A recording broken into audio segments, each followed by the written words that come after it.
Oke, saya mulai ya. Assalamualaikum warahmatullahi wabarakatuh.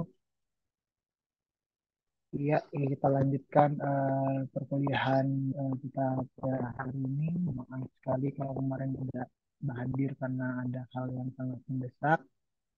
Jadi hari ini kita gabung jadi satu beberapa pertemuan saya ini bisa memaksimalkan dan memberikan gambaran mengenai eh, materi selanjutnya. Ya, pertemuan kedua kemarin ada beberapa hal yang kita tahan dulu gitu ya untuk dijelaskan seperti itu. Nah, setelah pada kemarin itu kita pelajari tentang regulasi protein, ya kan? Ternyata protein itu setelah tesis gitu dan berdasarkan mRNA yang membawa antikodon yang mengkode protein-protein itu sesuai dengan messenger RNA itu sendiri yang akan beritakan dengan small ribosom yang nantinya akan ditranslasikan oleh enzim. Ya, setelah translasi ya kan kita harus berpikir atau setelah dipelajari bahwa protein itu akan mengalami apa dan bagaimana nasibnya seperti itu.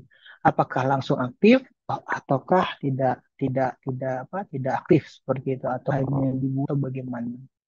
Sama seperti kalau pada eukariot eh, terdapat pasca transkripsi di mana akan dibuang bagian intron yang bagian tidak digunakan tidak kan untuk nantinya akan eh, dimodifikasi seperti itu ya. Nah, baik di eukariotik sama halnya baik di prokaryotik maupun di eukariotik. Ya, kenapa? Hmm.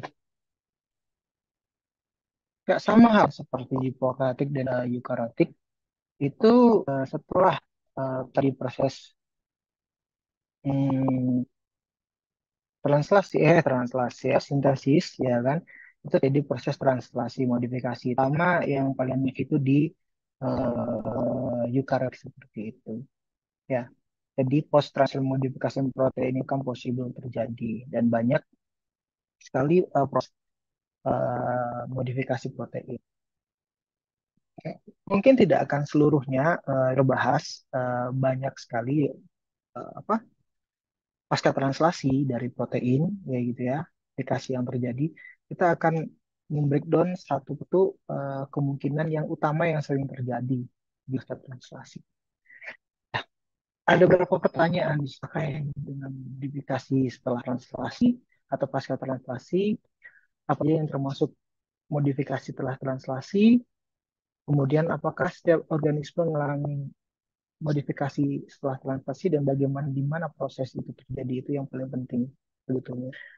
Ya, kita mengetahui bahwa protein itu secara struktural sudah dipelajari secara ada primer, mempelajari protein, ya, struktur primer, sekunder, kemudian tersier dan kuarter. Nah, kalau kita mempelajari struktur dalam artian fungsinya itu pastinya kita akan berbicara dua ada tersier dan kuarter seperti itu. Dan setelah protein mengalami uh, dan protein itu disintesis ya dia akan alami namanya pasca translasi. Kalau kita lihat dari gambar-gambar ini, ya gambar-gambar di sini pastinya kalian bisa memprediksikan bahwa ada proses penambahan vegetasi di pasca translasi seperti itu. Nah, kita jawab satu persatu dari beberapa pertanyaan yang tadi, yaitu tentang modifikasi pasca translasi itu, kalau kita bisa jelaskan adalah merujuk pada modifikasi pada ranting. Jadi secara globular atau struktur tiga dimensinya, protein itu setiap struktur asam amino memiliki rantasan. Kalau kalian ini ada persamaan pertama, ada asam amino yang dikatakan polar, ada asam amino yang dikatakan non polar, ada asam amino yang bersifatnya memiliki rantai samping NH3 yang memiliki rantai samping uh, sulfida seperti itu, sulfit seperti itu. Itu juga akan mempengaruhi daripada modifikasinya nantinya. Kemudian beberapa kemudian hasil organisme itu yang tadi sudah saya jelaskan memodifikasi protein yang fungsinya adalah dia akan apakah ini menjadi protein yang globular atau jadi protein yang bersifat fibrin atau tural seperti itu. Nah, fungsi utama dari proses modifikasi itu pada pada pada tingkatan utamanya adalah meningkatkan fungsional, stabilitas, aktivitas, ya kan? Kemudian lagi ini ya, ada yang lagi praktik juga ya. Kemudian lokalisasi seluler atau spesifitas antara substrat dan protein seperti itu. Berdasarkan tempat terjadinya, umum hampir semua itu terjadi di badan Golgi, ya kan? Ada di retikulum endosomal, tetapi juga ada yang terjadi di daerah nukleus, ya kan? Kemudian juga ada yang terjadi di sitosol. Namun kita juga harus melihat apa proses post-translation modification yang terjadi seperti itu. Ya, yang di retikulum endoplasma atau badan Golgi pastinya adalah protein-protein yang disekresikan. Kemudian kalau yang terjadi maksudnya disekresikan ke ekstraseluler, kemudian kalau yang di sol dan nukleus pastinya itu yang di nukleus ada yang bantu proses transkripsi dan kemudian kalau yang di sitol itu berarti protein-protein yang disekresikan di sitoplasma seperti itu. Banyak sekali lebih 400 tipe dari PTM itu, tapi setelah kita kerucutkan, gitu ya kan, yang banyak itu hampir sekitar 14 lah atau 10 lah nantinya. Dari sini juga nanti akan saya kerucutkan lagi apa saja yang terjadi. Namun kalau kita lihat dari gambar B ini tadi, ini post translasi modification-nya itu terjadi fosforilasi, kemudian asetilasi ya kan, kemudian ada ya yang paling paling rendah adalah sitronasi lah seperti itu. Nanti ada hidrosilasi, kemudian ada glikosilasi, ya kan. Semua akan kita lihat apa penting-pentingnya dan peran-perannya pada struktur protein. Nah, kalau kita lihat dari eh, beberapa asam amino ya kan pada tabel ini adalah beberapa asam amino yang sering sekali mengalami modifikasi gitu pada struktur protein. Ya, ada arginin, ya kan, ada aspartat, gitu ya kan, ada sin, ada glutamat, ada glisin. Nah, ini spesifik apa yang ada di gitu. Kemudian kita melihat ada metilasi, ada glikosilasi, ya kan. Kemudian pada aspartat ada fosforilasi, ya itu nanti akan kita lihat sendiri. Kita lihat lagi di eh, slide selanjutnya.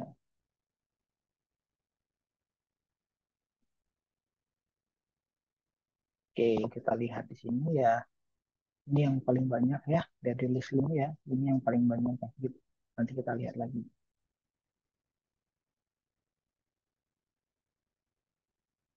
Oke, kita coba lihat dari esensial tipe atau kelas dari post translation modifikasi ya. Kita sebetulnya kalau kita frekuen urutan proteinnya ya kita akan masukkan ke dalam web server untuk memprediksi bagaimana apa saja yang kemungkinan besar akan terjadi proses translasi gitu pada target kita seperti itu.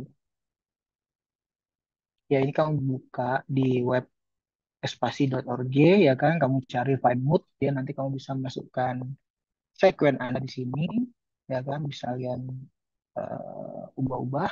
Kita lihat di sini nanti kita lihat apakah yang akan terjadi, bagaimana saja yang akan eh, atau asam amino.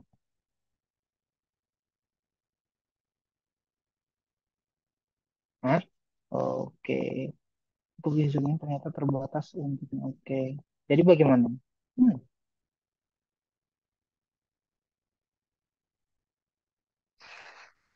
Mohon izin sebentar, Pak. Masih dihubungin. Maaf ya, Hmm? Pak. Oh, nggak apa-apa, gitu. Nggak ada perlahan. Nah, kemungkinan nanti bagian saya memberikan apa namanya kita karena mintanya dari tim itu akan membuat seperti project.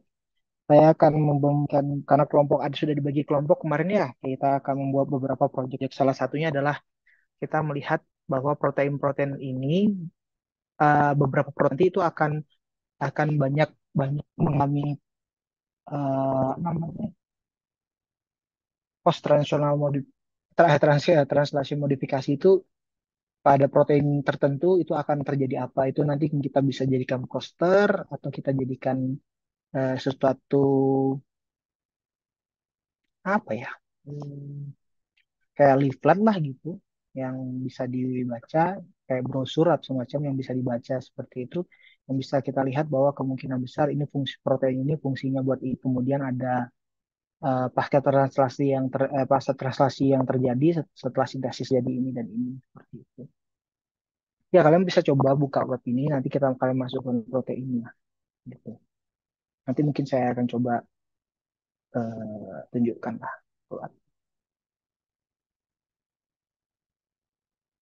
Nah jangan lupa ya kalau belajar tentang protein itu kita belajar tentang ini sifat-sifat dari eh, protein ini. Karena beberapa protein ini intinya tuh akan berfungsi untuk kita lihat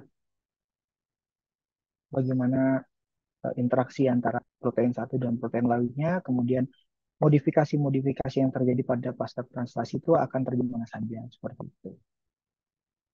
Yang lupa. Oke, ini adalah salah satu bentuk dari pemotongan protein. Nah, protein itu ya kan ada proses aktif dan tidak aktif seperti ya pastinya. Ya, saat selesai di metabolisme itu bisa saja dia belum aktif begitu. Sehingga potong bagian yang tidak diperlukan untuk mengaktifkan sisi aktivasinya. Hmm, itu.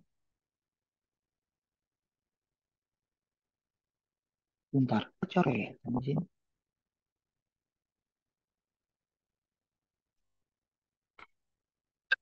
Hmm.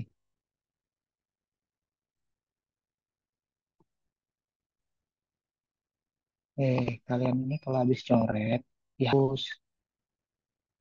Jangan dihapus. Bingung aja.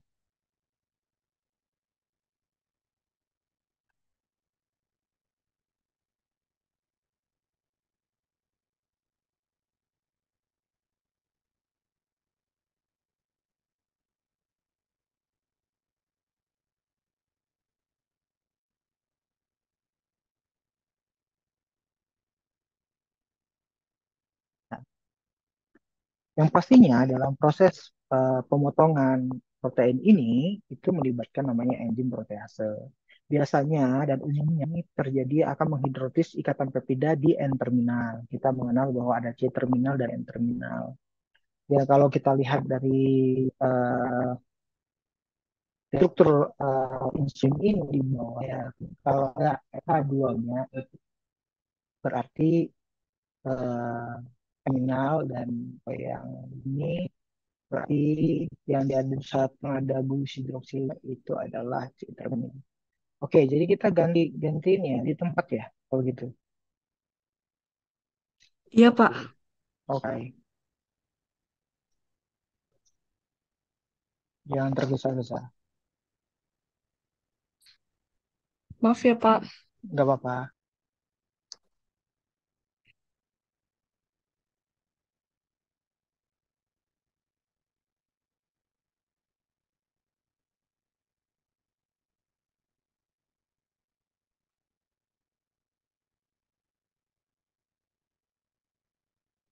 Oke, saya lanjut ya. Nah, kalau lihat ada namanya enzim tripsin, ya kan, tripsin dan kemotripsin itu adalah enzim yang fungsinya adalah akan memotong memprotein-protein tertentu.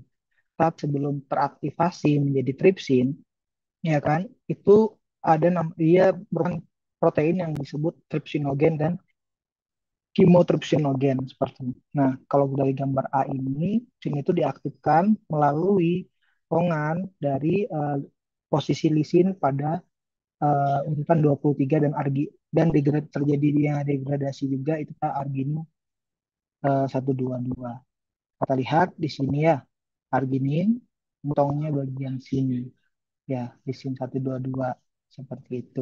Ini kalau enzim untuk mengaktifasinya, ya potong bagian sini. Nah, ini kalau tripsin, ya, jadi bagian aktifnya nanti ada bagian yang hitam saja.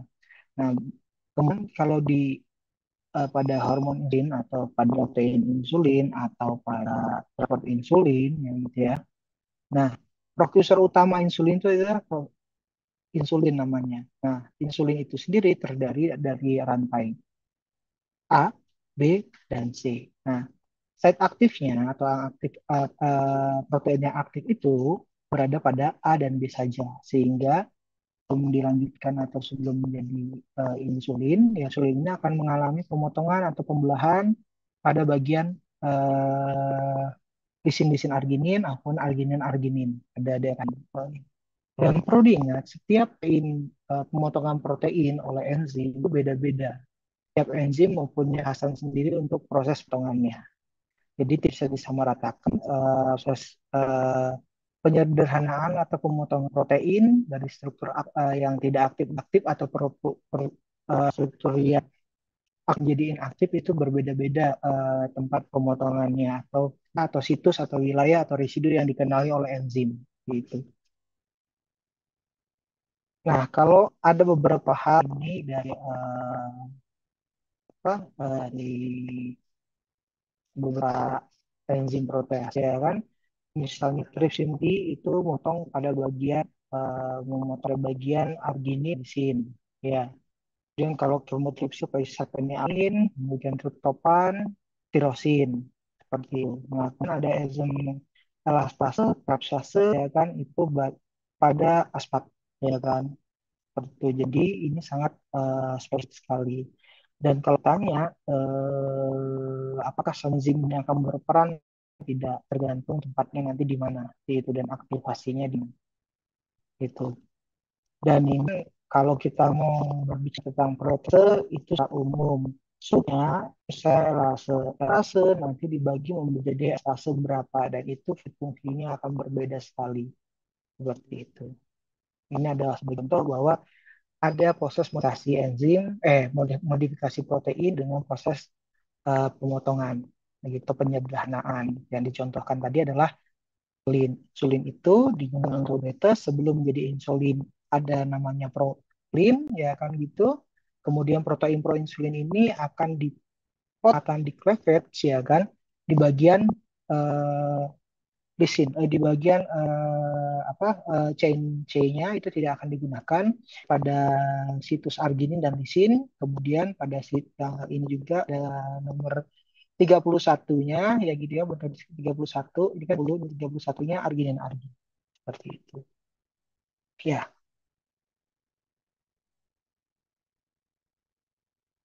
Nah, kemudian ada proses fosforilasi. Nah, fosforilasi itu sih adalah mentransfer gugus fosfat. Nah, fosfat itu kan sebetulnya adalah suatu energi gitu, suatu energi ya kalau dalam proses transfer elektron atau difusi itu ada yang membutuhkan enzim trifosfat. Yang dibutuhkan ada fosfatnya. Fosfat adalah energinya. Gitu. Adenos adalah substratnya untuk transfernya. Dibutuhkan enzim untuk mentransfer sesuatu. Gitu. Agar terjadi difusi seperti difusi aktif. Itu. Nah, modifikasi, pada modifikasi juga kita menggunakan namanya fosfat pasnya gitu ya. Fosfatnya dari mana gitu ya kan? Pastinya fosfatnya dari adenosine fosfat itu bisa, dari ADP atau ATP itu bisa. Seperti itu ya. Enzim yang berperan adalah kinase. Nah, kinase itu banyak. Hmm, enzim kinase itu banyak, gitu ya kan? Enzim kinase itu banyak. Jadinya ini salah satu adalah bagaimana kinase itu akan mentransfer fosfat. Terus apa yang akan diserang yaitu gugus hidroksilnya, bagian hidroksil bebasnya, rantai terluarnya itu akan you transfer menjadi fosfat seperti itu. Ya, bisa dipahami ya begitu. Nah, pada dasarnya ya kan asam amino yang akan mengalami modifikasi fosforilasi itu adalah serin, pronin, histidin, rosin, prolin, arginin, asparagin, ya kan dan sistein. Tetapi kasih ini juga terjadi pada residu yang utama adalah serotonin, tirosin dan histidin. Seperti itu. Nah, kalau kamu bisa lihat contoh pada gambar ada gambar ada proses bagaimana transfer transfer fosfat dari adenosine trifosfat sendiri. Nanti enzim fosfatase itu akan mendegradasikan kalau enzim Kinder itu akan mentransferkan fosfat pada hmm, apa? Halo, apa?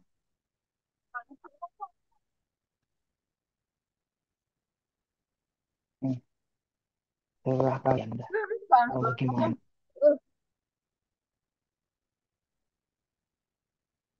Ya, selanjutnya lah sunasi. Nah, kalau sunasi itu menggambarkan gugus sonat SO3H ya. Nah, protein yang eh,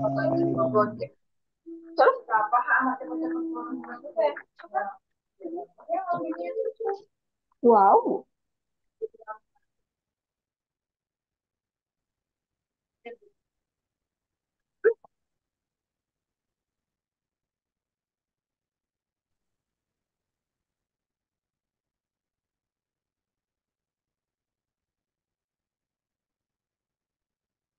ternyata sih 100 kesipan juga ya.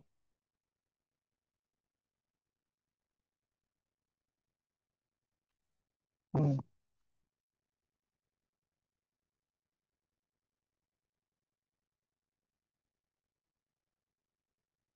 udah, nggak ada lagi yang bocor. Oke. Nah, sulfonasi itu ada peristiwa PTM atau translation modifikasi yang melahkan gugus sulfat. Gugus sulfat ini tertentu interaksinya seperti itu. Ya, dasarnya sulfonat ini banyak memodulasi interaksi-interaksi protein, kemudian pada jalur sinyal seluler, kemudian mediasi adisi sel, ya kan, artinya perlakan sel seperti itu. Kemudian pastinya yang utama adalah stabilitas dan fungsi protein, kemudian mekanisme pertahanan host dan enzim matrik ekstraseluler itu sendiri. Nah, gugus sulfonat ini sendiri ambil dari 3 fosfoadesin, 5 fosfosulfonat. Inilah pecahan dari fosforilasi tadi, seperti itu. Nah, dia atau substrat atau fosfat PAPS ini sebagai substrat, kosubstratnya gitu. Nah, yang mengkatalisnya itu adalah tirosil protein sulfonat transferase. Dia akan mentransfer gugus itu. Ya, artinya yang akan kalau kita lihat ikatan atau gugus atau rantai yang paling lemah itu hidroksil itu sendiri. Itu mudah sekali untuk transferkan atau mudah mengalami reaksi gitu, oksidasi maupun reaksi. Nah, gugus sulfonat umumnya itu banyak eh, akan banyak termodifikasi pada asam aminosin seperti itu. Nah, kalau kita lihat presentasinya, ya kan, bandingkan fosforasi, ya besar eh, proses suksi karena ya tadi kalau kita lihat dari fungsinya sendiri, dari aksi interaksi, jalur persinyalan lebih banyak dibandingkan dengan fosforasi itu sendiri. Nah, ini satu contoh bahwa kakit pada proses imun, ya kan, selalu ke situ gini, sel yang ya kalau di sini ada bagiannya endotel ini, endotel sel ini berarti bukan sebagian dalam di endotelia. Pada eh, saluran pembuluh darah, endotel ya, endotelium. Nah, ini biasanya ya kan kemungkinan besar ada suatu matriks atau ada struktur apa, xenobiotik ya kan atau agen atau ada mikroorganisme masuk ya itu akan mensekresikan namanya sitosin dan kemokin. Sitosin dan kemokin itu adalah danger signal. Ada protein-protein penanda yang berikan sinyal terhadap sel imun bahwa ini ada terjadi proses infeksi atau ada material asing di dalam sehingga nantinya sel leukosit autoimun akan uh, bereaksi dan bekerja. Nah, untuk kemokin itu sendiri ya kan nantinya kemokin itu sendiri kayak agar gini agar nanti sel leukosit itu dapat mengenali bahwa ini terjadi proses infeksi atau tidak nantinya kemokin akan dikenali dengan reseptor kemokin ya reseptor kemokin itu akan mengenali eh, kemokin dengan proses sulfonasi tadi gitu. Jika tidak terjadi sulfonasi, ya kan, tidak pengaturan sulfonasi, maka kan berarti tandanya cukup aman seperti itu gitu. Atau nanti kalau tidak ada sulfonasi, berarti sel tidak melekat, tidak terjadi lekatan sel. Nah, pelekatan sel terjadi, ya kan, antara leukosit dan sel yang mensekresikan kemokin itu fungsinya nanti adalah proses apoptosis dan nekrosel itu sehingga infeksi atau virus atau bakteri yang di dalam sel itu tadi kalau menginfeksi itu dapat dihancurkan seperti itu salah satunya. Jadi proses pengenalan kemokin pada reseptor kemokin itu sendiri itu diperlukan proses penambahan sulfonat buat itu. Kemudian ada chat.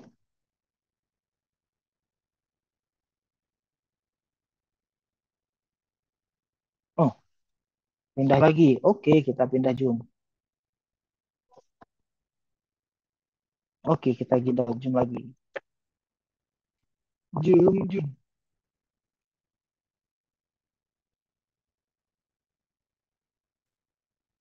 Natural atau fibers ya kan itu banyak terdapat pada kolagen ya kolagen itu terdiri kalau kita lihat secara struktural setelah kolagen itu apa tuh otot kita fiber benang-benang fiber itu otot kita. Nah otot kita itu bukan glukosa. Otot kita itu merupakan kumpulan-kumpulan protein yang kita makan makanya uh, dikatakan kalau kita makan daging ayam makan protein sih atau makan sapi. Nah, kalau kita tilik pada strukturnya, ya, nah dia kan kaya dengan protein dan lisin. Nah, pada posisi berapa akan terjadi hidroksilasi? Pastinya pada posisi 3 atau 4 pada prolin. Ya, bisa aja di sini kalau 1, 2, 3, gitu. Kalau 1, 2, 3, 4. Ini kan prolin. Prolin itu asam amino yang didirikan dengan eh, ada cincin ini, ada cincin apa? 5 cincin atom C begitu dan satu nitrogen salahnya. Nah, dia pendek sekali. Jadinya proses hidroksilasi ini terjadi di tiga atau di posisi 4. Buat apa tuh fungsinya ya kan? Nah, asparagin pun juga ada ya, asparagin pun juga bisa terjadi proses hidroksilasi. Namun yang paling umum terjadi berprolin dan lisin. Kalau kita lihat di fibril ini sendiri itu adalah fungsinya adalah untuk memperkuat struktur. Jadi karena dia kan berpilin tiga ya, proses ini nanti uh, akan meningkatkan stabilitas. Nanti saya akan bahas kenapa mulai tadi kita berdebat tentang stabilitas Pak, tentang struktur protein, mempertahankan struktur, Tapi mempertahankan nggak tahu. membaiki. Lanjut supaya bisa tahu nanti.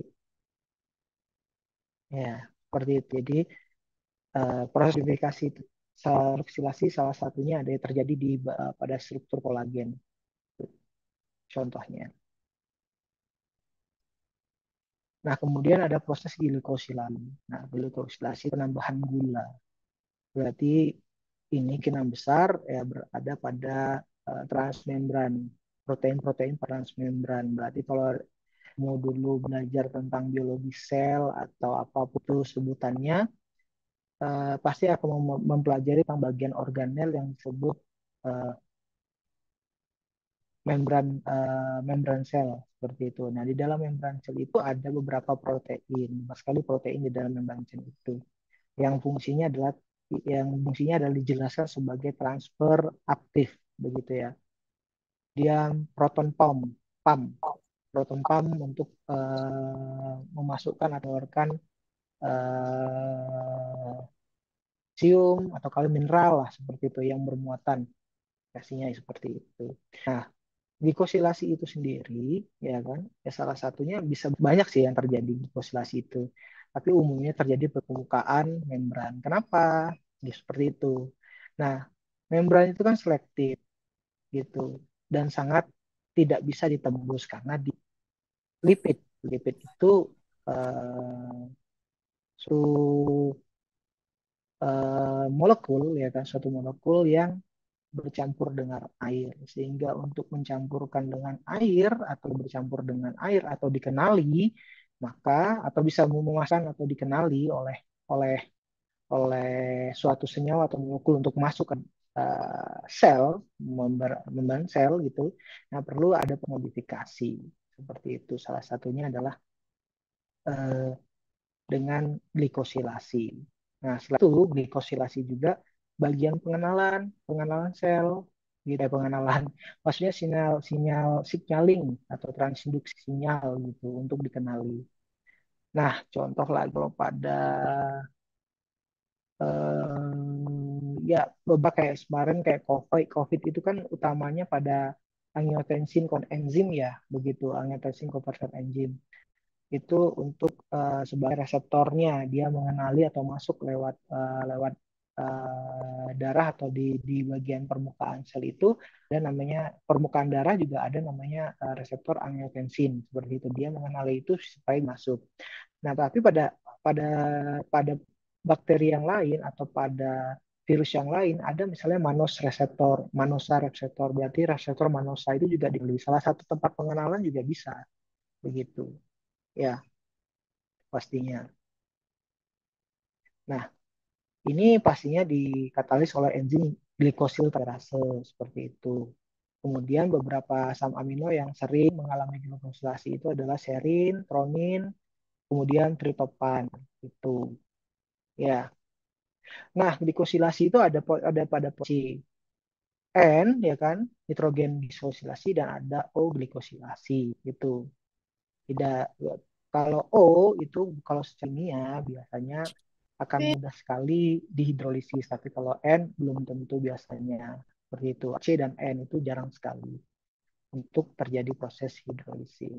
Nah, kalau kamu lihat di sini sendiri, ini perbedaannya antara N dan O. Kalau N itu langsung ada N terminalnya, berarti kan kalau misalnya eh, O berarti pada C terminalnya, ya, gitu.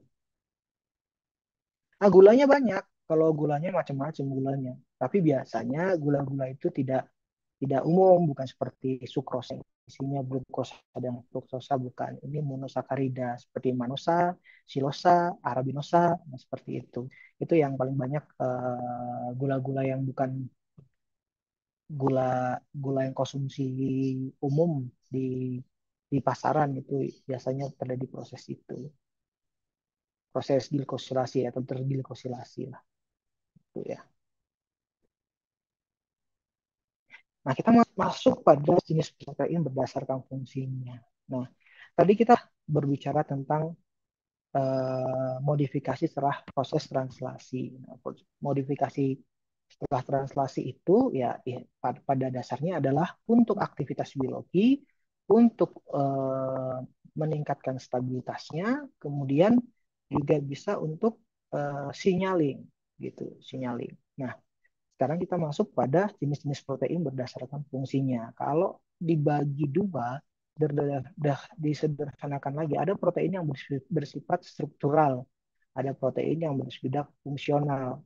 Kalau bersifat fungsional, memiliki fungsi tertentu. Ya, kalau struktural berarti dia ya untuk otot, ya kehidupan memberikan suatu bentuk dan rangka seperti itu. Untuk mempertahankan kerangka juga bisa. Nah, yang pertama ada, oh ya, yang pertama ada tempat sebagai tempat penyimpanan, kemudian ada signaling, salah tik, mana tadi?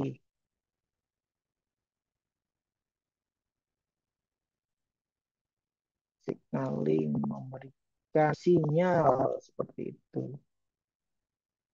Nah, yang pertama ada protein sebagai penyimpanan. Ya, kalau kita lihat yang menyimpan itu bukan gula, yang disimpan itu bukan gula, tapi bentuk zat-zat mineral seperti itu.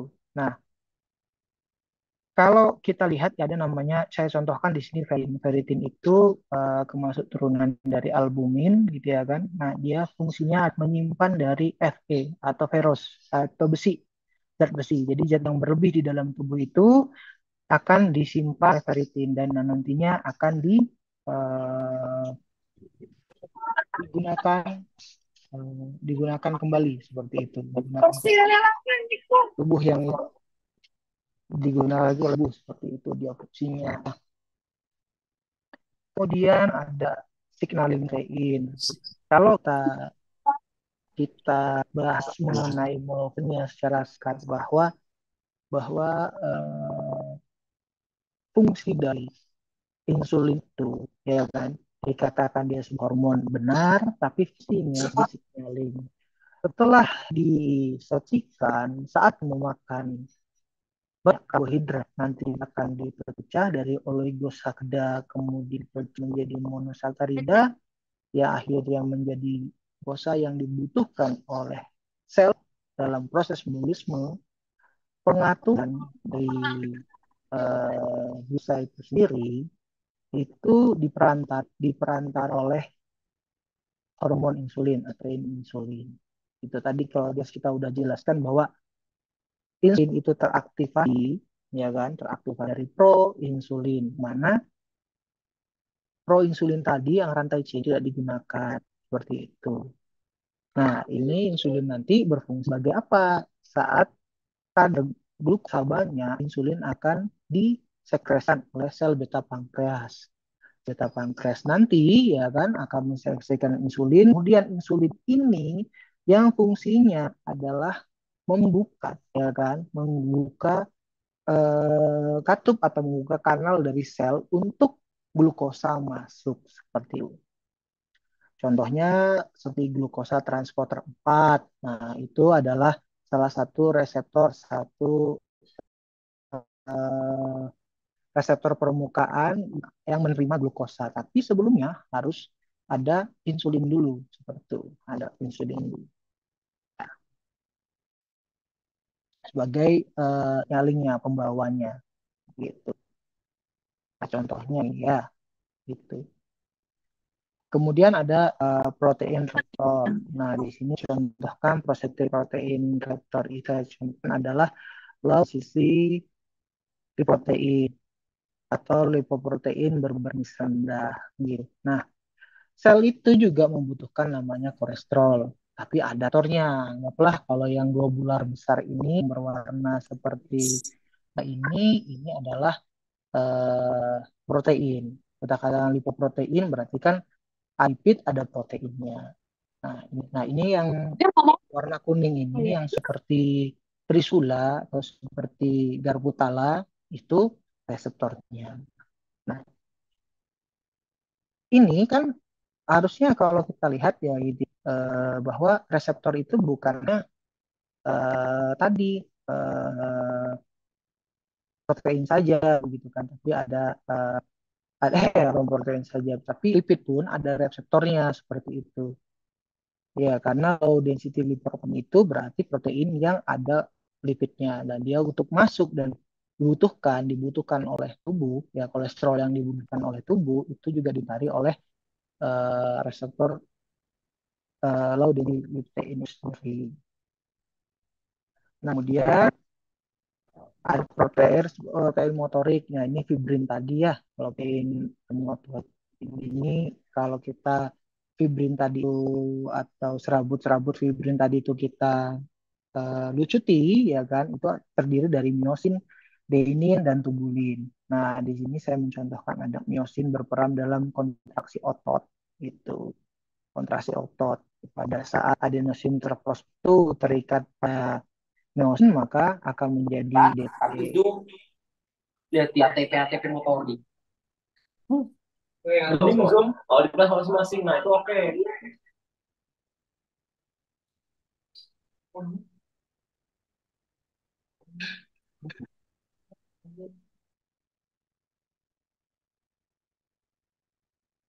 Yang oke apa ya?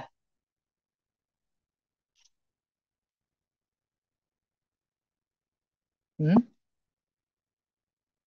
Maka kalau aku bilang, Siapa sih?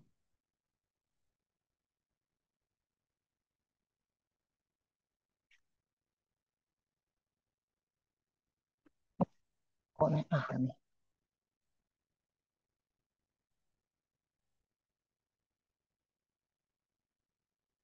Kan bisa kalau masuk itu langsung di unmute ya.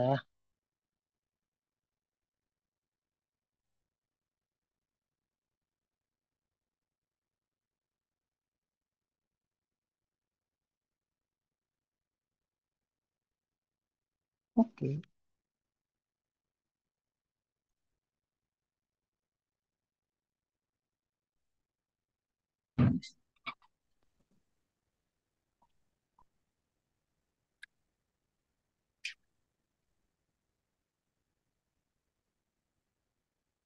Karena komplit terus nggak Februari apa?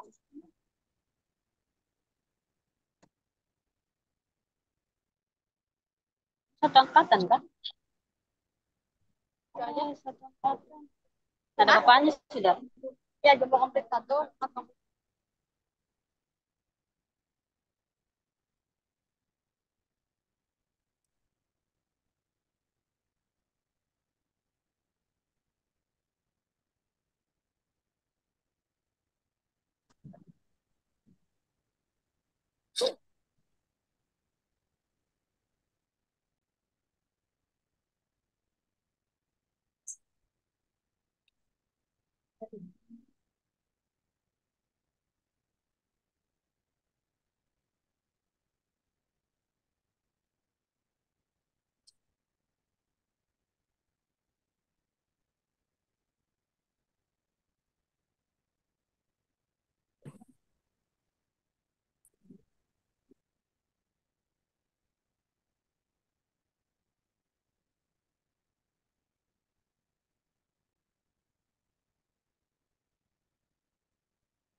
Cantik gitu loh pakai pasmina. Jadi ikutin bentuk muka. Kalau muka aku dipakai ini lebar gini. Rasa aku ya, perasaanku ya. Iya Jadi benar-benar benar lengannya jadi makin besar. benar benar. Kalau kayak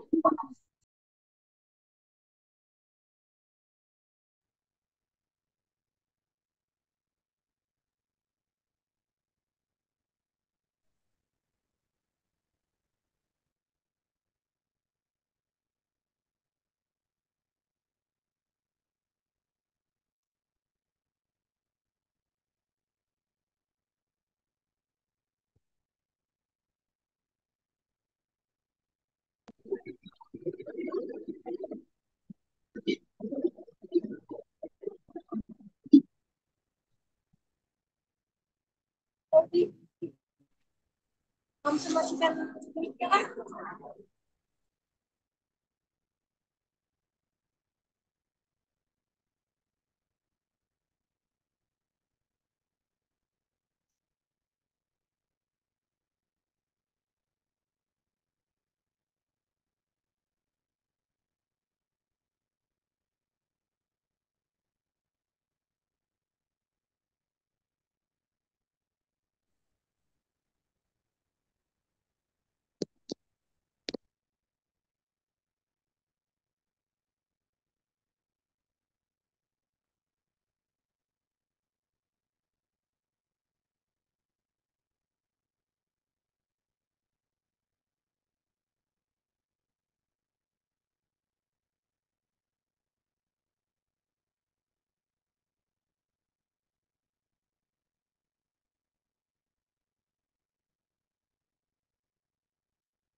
Capek banget.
Baik, saya lanjutkan ya. Nah, sekarang adalah protein core. Ya, protein starter itu kalau di segala dimensinya itu yang transport fungsinya apa yang ditransport ya yang kalau pada umumnya disebutkan sebagai sumber makanan.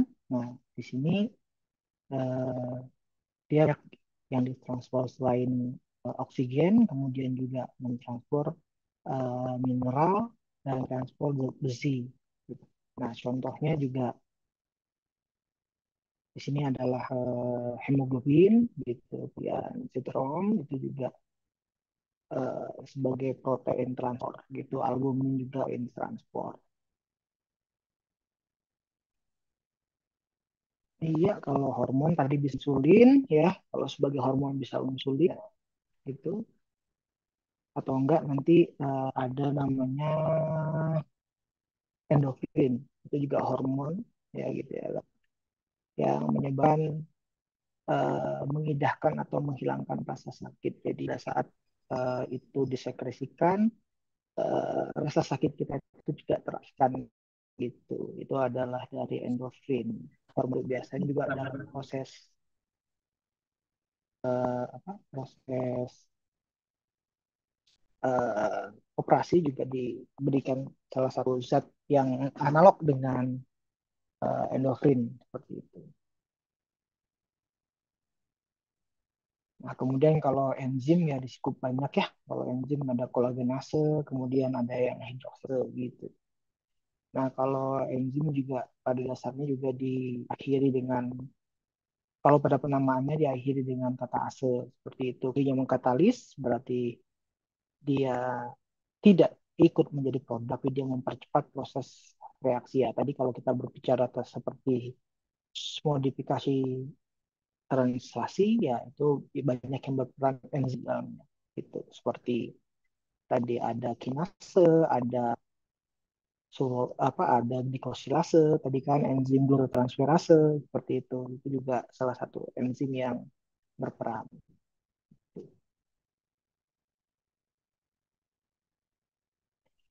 Kalau kita lihat bergantung pada proses pasca translasi, ya kan kita juga mengenal ada protein yang naif, ya kan, aktif gitu ya kan, dan terkonjugasi. Nah, kalau superprotein, glikoprotein, fosfoprotein, hemoprotein, dan flavoprotein itu adalah, atau metaloprotein itu juga lah apa jenis-jenis ya yang terkonjugasi seperti itu. Kalau kan naif terkonjugasi itu berarti ya setelah post translasi atau pasca translasi lah gitu.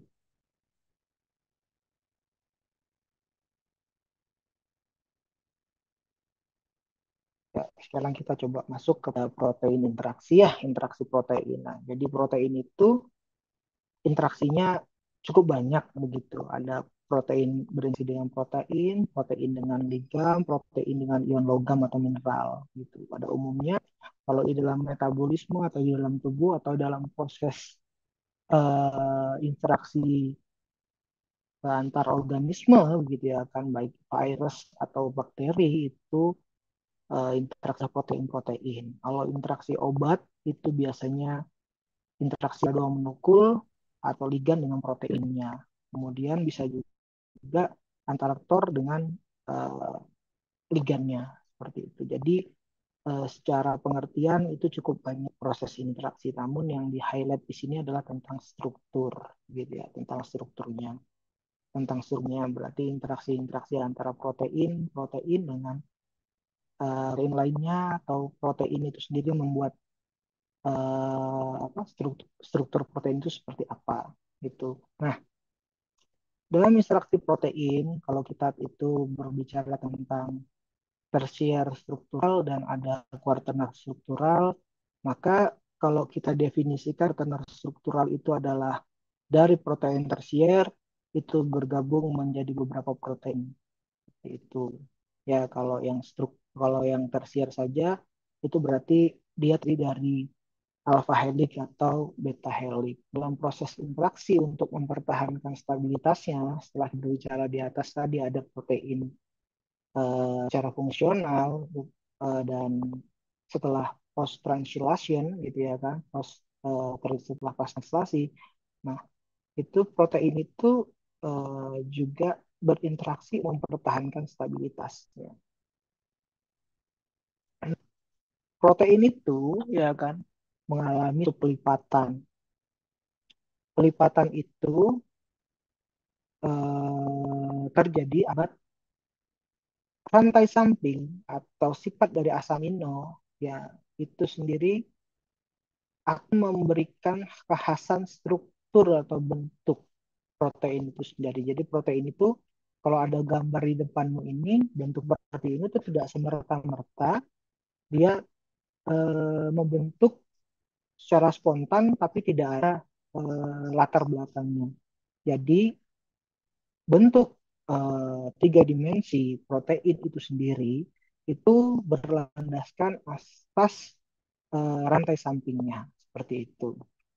Nah, pelipatan protein itu sendiri ya kan terjadi karena rantai sampingnya. Rantai sampingnya tadi muatan. Ada gugus-gugus tertentu yang akan menghasilkan interaksi ikatan. Nah, kovalent interaksi atau ikatan kovalent itu sudah pastinya ikatan peptida di mana gugus NH, gugus amin, dan gugus karbonil, ya kan, itu akan bereaksi atau akan ikatan yang disebut ikatan peptid.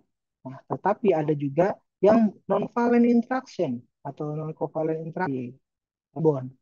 Berarti tidak membuat suatu ikatan kimia secara langsung, tapi hanya interaksi saja begitu. Kalau kita berasumsi interaksi berarti ada gaya di situ, kemudian ada muatan yang akan saling memberikan sebagai donor dan sebagai aseptor, mempertahankan strukturnya. Secara umum, protein globular, protein yang berada di dalam sitosol, itu adalah protein-protein yang permukaannya itu adalah rantai-rantai samping yang polar. Sedangkan yang di dalam protein itu sendiri itu adalah rantai samping yang non-polar. Begitu. Nah, sehingga interaksi polar semua di dalam itu, di dalam mempertahankan bentuknya. Yang di luar itu adalah protein yang polar charge gitu, yang memiliki mengulang tertentu.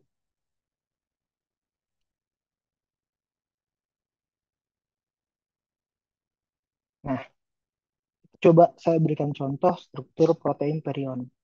Perion protein itu sendiri, perion protein itu sendiri itu ada dikatakan dikatakan perion itu adalah protein action. Jadi protein itu menjadi sebuah infeksi akibat dia kesalahan dalam proses pelipatan.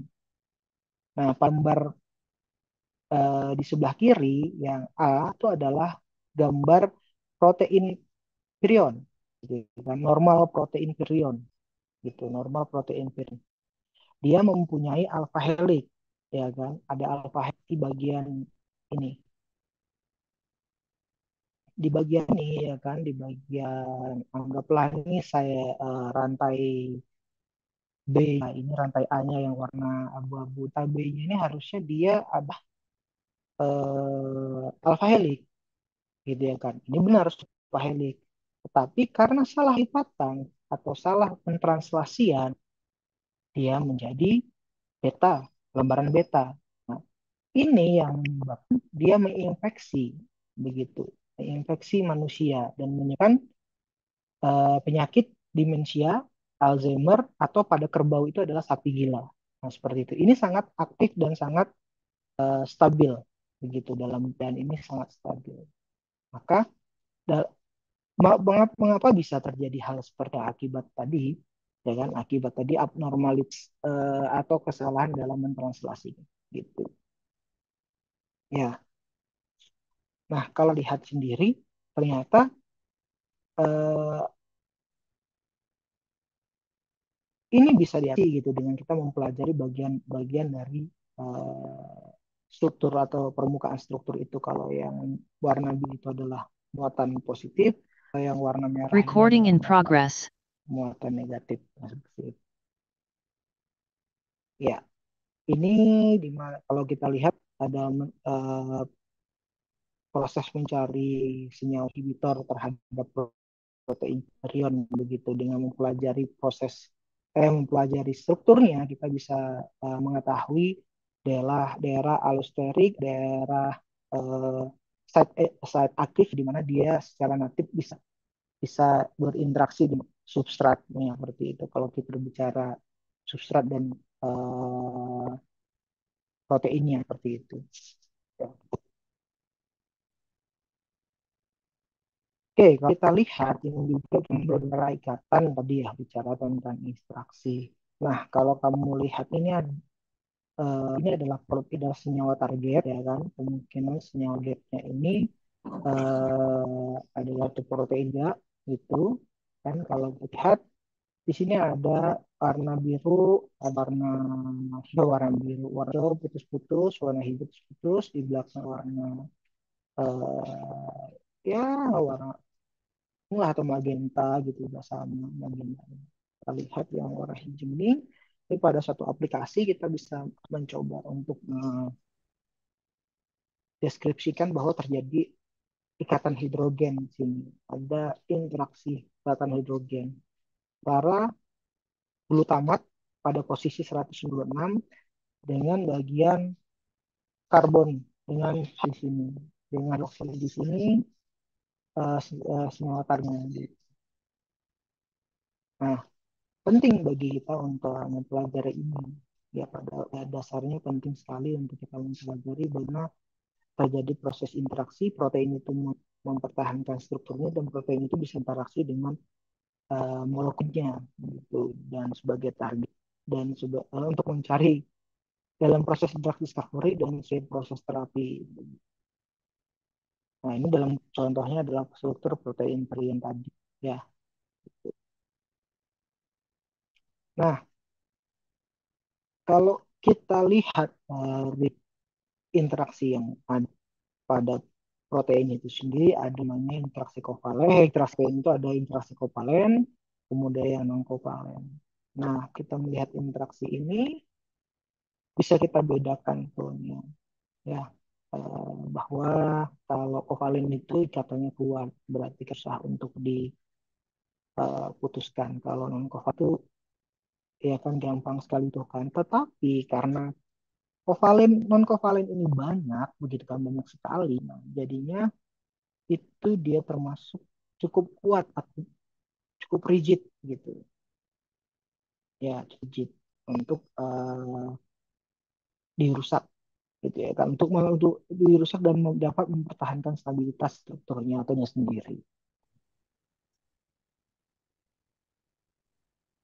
Capek Nah, banget nih. Kayak, sibel. terima kasih. Enggak sih. Iya, Sampai jam berapa ini? sampai selesai. Kurang lima.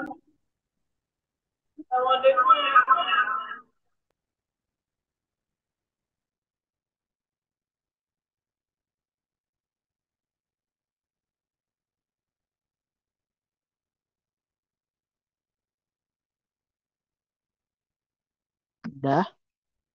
Oke. Ya, jadi kovalen bond itu ya ada ya kita udah lihat dari ikatan peptida, kemudian ada ikatan sulfida. Kalau ikatan sulfida itu terjadi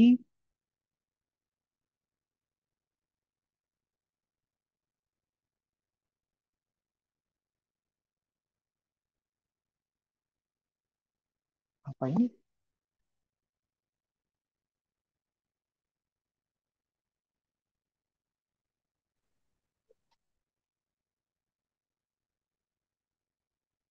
Ikatan sulfida itu terjadi pada rantai samping sistein itu sendiri. Kemudian kalau non covalent bond ya kan itu ada ionic bond, ada hidrogen bond gitu ya. Banyak sebetulnya masih. Nah, itu juga terjadi pada beberapa rantai samping seperti itu. Ya. Nah, dari covalent itu ada hidrogen, ada van der Waals, ada hydrophobic, ada elastic.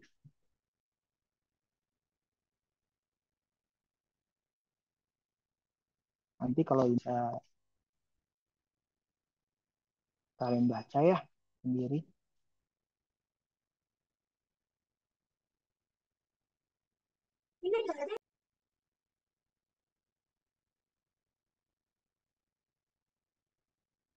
Iya.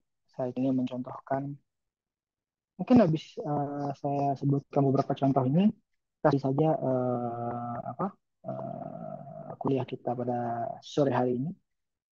Karena kayaknya kalian juga sudah kelelahan dengan jadwal yang sangat padat sekali. Gitu. Jadi saya yang minta maaf karena saya tidak bisa masuk pada hari-hari Selasa sampai Jumat, gitu ya kan. Yang di hari-hari yang masuk kalian juga banyak mengerjakan mungkin laporan apa gitu ya kan. Nah, jadi saya minta maaf kalau saya masuknya saya kumpulkan seperti itu. Nah, jadi kalau tadi itu ada interaksi-interaksi tadi yang non kovalen itu yang menyebabkan protein-protein itu masih struktur utuh seperti itu, utuh seperti itu. ya pada proses sendiri dalam keadaan dalam atau disekresikan di transmembrane itu juga ada yang di dalam itu berarti banyak kandungan polarnya karena di dalam di sitosol itu banyak mengandung air gitu ya kan. Kemudian ya pastinya di dalam protein itu akan bersatu ya kan, akan saling berinteraksi antara protein itu itu melalui inti non kovalen. Nah, ada namanya hidrofobik tadi sudah jelaskan, berarti kalau hidrofobik itu cukup lemah ya kan gitu, cukup lemah begitu. Ya, hidrofobik berarti kan kalau kita lihat gambar ini, hidrofobik berarti kita ada grup metil ya, metil metil seperti itu ada interaksinya. Kemudian ada interaksi ya seperti yang saya jelaskan tadi, pada saat di luar itu banyak apa pH-nya pH ya. Ini adalah yang polar yang airnya, maka mereka ini akan memfolding. Nah, tadi fungsinya form tadi yang dijelas di atas, dia saya jelaskan di atas, yaitu pada saat nanti ada interaksi hidrofobik sama hidrofobik itu akan saling berinteraksi sehingga terjadilah proses pelipatan dan menyebabkan strukturnya berbentuk seperti itu ya kan. Nah, struktur pol tadi itu kan banyak gitu, tapi tidak ya kalau berdasarkan komposisinya ya ada yang berbentuk alpha helix dan ada berbentuk beta seperti itu. Nah, itu tadi saling berkumpul dan akhirnya molding atau melipat. Nah, jadi protein-protein jadi protein dengan struktur-strukturnya seperti itu. Hidrofil bagaimana? Protein-protein sampai hidrofil itu akan berada di luar seperti ini, dan dia bisa migrasi atau berjalan atau tertransfer ke bagian-bagian tertentu. Nah, kemudian ada interaksi ionik ya, interaksi ionik terjadi antara muatan karboksil dengan NH3 muatan ya, bukan, tapi dia tidak menjadi tidak menjadi ikatan peptida berdua gitu ya kan, tapi ini terjadi karena ionnya ya kan, ion ya kan dari grup NH3 kemudian ada karboksil punya ion negatif sehingga terjadi interaksi. Nah, kemudian ada gen, ya kan, ada hidrogen berarti H dengan H gitu. Ada interaksi H dengan H. Gitu. Nah, hidrogen bond dan elektrostatik itu yang membedakan dari seluruh interaksi non kovalen, itu yang membedakan ada jarak. Jadi kalau kita lihat secara keseluruhan tiga dimensi dari kristalografi, kalau protein itu hanya bisa diidentifikasi dengan cara kristalografi. Nah, yang dilihat adalah jarak. Jadi jaraknya protein akan buat struktur kristal. Gitu kan. Kalau kita struktur kristal ya seperti itu, yang jarum ada kimia, gitu ya kan. Struktur kristal itu bisa kita tentukan, ya kan, menggunakan software tertentu. Ya kita menggunakan SITEK untuk melihat jarak antara interaksi. Nah, elektrostatik dan hidrogen bond itu kan sebenarnya sama-sama donor asetor ya kan, donor asetor muatan negatif positif seperti tadi juga ion itu positif dan negatif ya. Nah, kalau ini kita lihat adalah muatannya, kalau aerostat adalah muatannya lagi ya, sekali lagi adalah muatan itu di jarak berapa, kemudian hidrogen bond itu di jarak berapa. Nah, yang membedakan elektrostatik hidrogen pada jaraknya itu bisa dilihat. Nah, kalau kita lihat kan ini ada jaraknya nih gitu. Nah, hidroksil hidroksil ya, ini hidrogen bond, artinya interaksi hidrogen. Itu hidroksil dengan hidroksil jaraknya 0,2 nanometer dan hidroksil karbonil itu 0,28 nanometer ya kan ya. Kemudian amin dengan imidazol juga ada jaraknya berapa gitu ya kan. Ini ada H dengan H ya, H amin ya kan gitu, masih ada gugus aminonya ya kan. N-nya itu dengan N itu berapa, dengan N-nya ada 0,31. Ini yang membedakan hidrogen bond dengan elektrostatik atau dengan ionik gitu. Oke, ini adalah contoh beberapa yang saya sudah sebutkan bahwa insulin tadi itu sebagai on atau sebagai transporter juga dia memiliki aktivitas setelah mengalami cleavage atau pemotongan atau modifikasi, ya kan, di rantai C peptidanya ini tidak digunakan lagi yang ini. Yang C ini digunakan lagi sehingga nantinya hanya yang rantai A dan rantai B. Kalau sinyal peptide-nya juga biasa akan diputus sinyal peptide itu. Jadi peptide itu kalau protein itu mau disekresikan baik ke ekstraseluler, ya kan, itu pasti ada namanya peptide. Tuh ada sinyal peptide. Nah, jadinya yang seperti ini insulin. Nah, insulin itu dia termasuk globular protein yang dia itu tidak tidak apa tidak di bukan dimer gitu, bukan satu sih. Ini kan kita lihat struktur primernya ya. Ini kan kita struktur sekundernya. Secara dimensinya dia tuh adalah harus satu gitu kan. Ada tiga. Natifnya dia menjadi satu interaksi antara satu dimer insulin dengan dimer lainnya itu akan menghasilkan tiga insulin menjadi satu trimer seperti itu dari dimer-dimer struktur insulin. Nah, kalau bandingkan antara insulin yang dari babi dan insulin yang dari manusia itu hanya berbeda pada letak di ya kan di asam amino nomor 8 mana nih? Ya kan? Kemudian nomor 10 ya toh, kemudian nomor 30 yang di sini gitu. Nah, kalau pada tiga alanin itu dari eh, adalah insulin miliknya babi dan sapi. Nah, kalau manusia adalah teronin, asam aminonya pada posisi 30. Gitu. Ini bisa kamu lihat sendiri kalau human pada posisi 8, 90-nya ini ada teronin, serin, dan isolation. Nah, kalau di babi itu sama. Gitu. Salah satunya sama. Itu yang bisa kita bedakan. Ya. Kemudian dia aktivasi atau menjadi dimer itu dibutuhkan juga satu mineral yang disebut dengan Zn atau zinc plus untuk menjadi trimer gitu. Nah, kemudian di protein itu pada makhluk hidup lainnya prokariotik itu juga sama, ada beberapa hal yang bisa menjadi penanda atau marker jadi ini tuh. Jadi protein itu ini contohnya S6 ini ya, S6 protein itu adalah enzim itu adalah protein transmembran ya kan pada Mycobacterium TB. Nah, fungsi dia itu untuk memanipulasi makrofag begitu.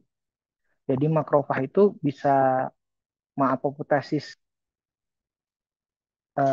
sel segitu sel yang diinfeksi. Jadinya nanti kalau sebelum datang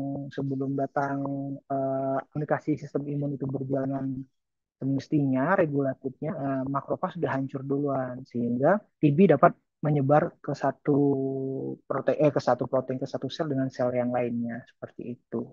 Jadi fungsinya dari S6 itu ya kan S6 itu ya dia memfasilitasi gitu, memfasilitasi untuk TB mensekresikan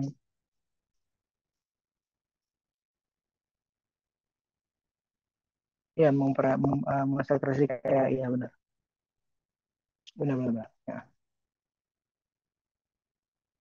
seperti itu.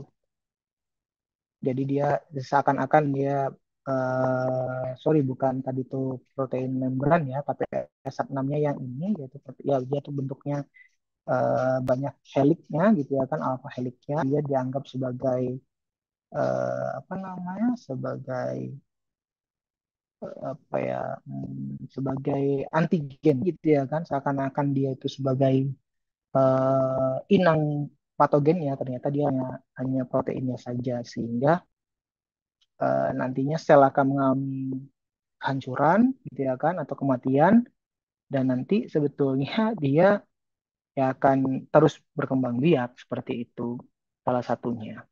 Ini protein yang disekresikan tapi mengkelabuhi host seperti itu. Jadilah proses penularan kemana-mana.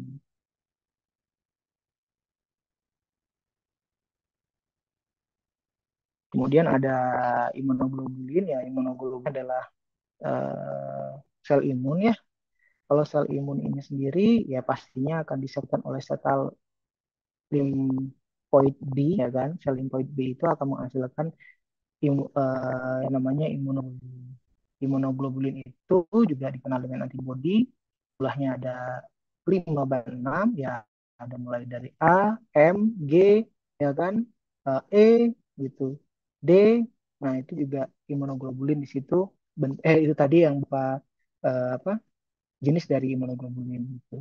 Nah, yang lazimnya imunoglobulin itu pada setelah vaksinasi ya itu akan meningkat, ya, adalah imunoglobulin G. Dia adalah monomer.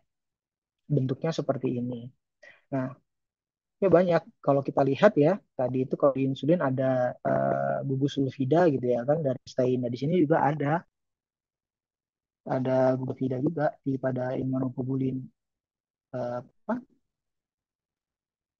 meningkatkan stabilitasnya begitu karena ada yang sulfida cukup. Kalau protein punya ikatan sulfida ya karena ada banyak sulfidanya biasanya dia dapat bertahan lama.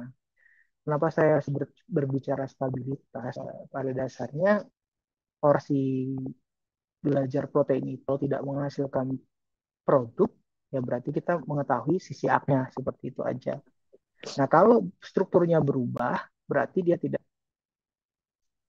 tidak punya bukan punya daerah aktif, berarti dia tidak punya kemampuan untuk melaksanakan fungsionalitasnya dengan baik seperti itu. Ya, tanya kan sampai sini. Lelah ya.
Nanti saya juga akan memberikan tugas buat kalian project untuk karena penilaian kemarin sepakatan dari bukan sepakat sih ya dari beberapa dosen mengampu menginginkan adanya project.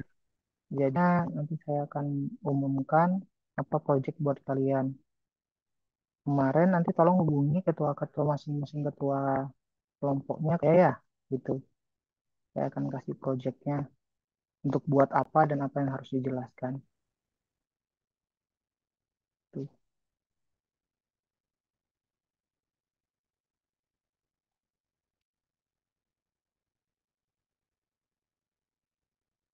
Ya, kalau memang nggak ada yang tanyakan, ya sudah, kita aja perkuliahan kita pada sore hari ini. Iya, saya sudah 193 orang sudah saya capture semua. Siapa saja yang masuk hari ini, yang sisanya berarti nggak masuk ya, gitu. Saya anggap nggak masuk. Jadi 2 kali pertemuan kayaknya nggak masuk itu berarti ya. Oke, kalau gitu. Bapak, izin Pak, Hmm, mau izin apa kamu? saya Elfrida Resti, Zoom-nya gabungan, soalnya HP saya baterainya habis. Ya. Permisi Pak, saya juga atas Bukti, nama Latvia buktinya mana? gabung Anda. Buktinya mana? Kirimkan ke saya gabungannya. Hmm. Kalau nggak ada buktinya, saya nggak bisa melakukan itu ya. Jadi kirimkan buktinya kalau yang nggak benar. Jadi yang saya absen hanya 193 gitu. Ingat loh, foto, kamu foto di mana aja, saya bisa mendapatkan metadatanya. Itu mau foto hari ini, jam berapa. Jadi tidak bisa, kalau masalah AI, saya tidak bisa dibodoh ya, gitu. Kirimkan aja, gitu, capture, gitu. Kalian di mana? Saya bisa dapatkan metadatanya kok nanti. Kamu kirim hari ini hari apa, gitu ya kan? Saya bisa tahu. Ya, Safira ada 2 manusianya, gitu ya. Gitu ya kan? Permisi Paling kalau Bapak, nama,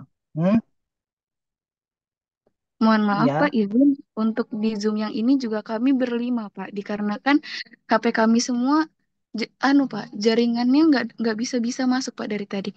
Ini kami izin on cam Pak sebagai buktinya Pak. mm-mm. Ya, udah, udah saya screenshot, dah. Ya, jangan yang kelamaan ya. Nanti saya ngelihat kamar kamu nanti jadi salah. Terima Oke, kasih dah. Pak. Terima kasih Pak. Ya, Permisi Pak. Min. Ya, lewat. Pak, saya mohon maaf tadi yang mute-nya, yang mic-nya terbuka Pak. Nggak apa-apa. Udah bisa. Makasih, Pak. Mm-mm. Nanti sama dosen lain jangan begitu. Kalau saya masih bisa cuek bebek, gitu ya. Kan masih bisa menimbang. Kalau dosen lain peduli dengan etik kamu, gitu ya. Itu. Semakin kalian nih makin tinggi, sudah cukup. Nggak usah narsis-narsis juga. Udah cukup. Udah saya shoot. Permisi Bapak. Mm-mm. Izin Pak, saya gabung sama Venti Agustiara karena HP saya baterainya habis. Selesai praktikum Ya, tadi nggak sempat ngecas HP. iya sudah saya screenshot semua ini yang kalian sudah on cam. Nanti kirimkan aja ke kakak kalian, nanti suruh kirim ke saya, gitu ya. Hmm. Ya kalau gitu saya akhiri ya kuliahnya, nanti saya sampaikan materinya apa aja. Yang semangat kuliahnya, ya kan, diperbaiki lagi akhlaknya. Ya saya akhiri dengan membaca Alhamdulillahirobbilalamin. Pertemuan saya sudah saya cukupkan. Nanti diganti antara Bu Yurika dosen selanjutnya dengan atau Bu Adriani. Ya, terima kasih atas perhatiannya. Mohon maaf kalau saya mengganggu waktu kalian, ngambil waktu hari sibuknya di hari Sabtu. Terima kasih. Assalamualaikum warahmatullahi wabarakatuh. Waalaikumsalam. Waalaikumsalam warahmatullahi wabarakatuh. Salam.